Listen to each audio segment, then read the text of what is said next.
ದೇವಾ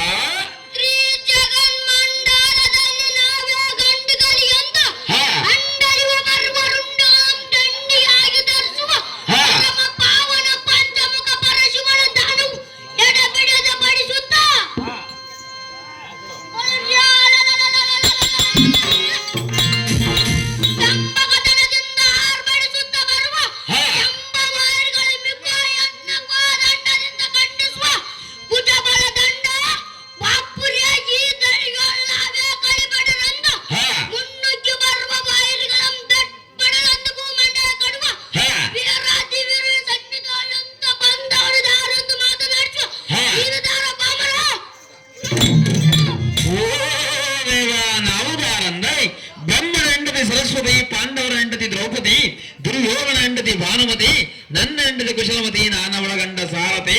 ನನ್ನನ್ನು ಸಾರಥಿ ಸಾರಥಿ ಎಂದು ಕರೆಯುತ್ತಾರೆ ದೇವ. ಹೇಳಿಕೊಂಡು ಬರಬೇಕು ತಮ್ಮ ನಾಮಾಂಕಿತವ.